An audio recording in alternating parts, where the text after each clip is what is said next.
దేవుడు చెప్పిన హద్దులు దాటి కట్టడం మీరి నిబంధనను మరచి పొరపాటు చర్యల్లోకి వెళితే ఏం జరిగిందో తెలుసా?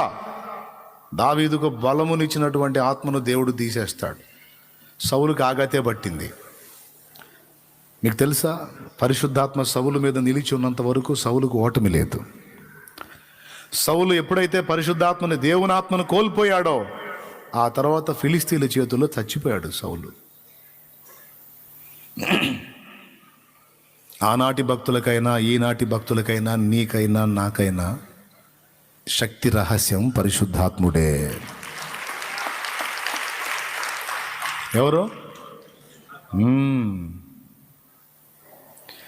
పరిమళించెనే నా సాక్ష్య జీవితము, పరిశుద్ధాత్ముడు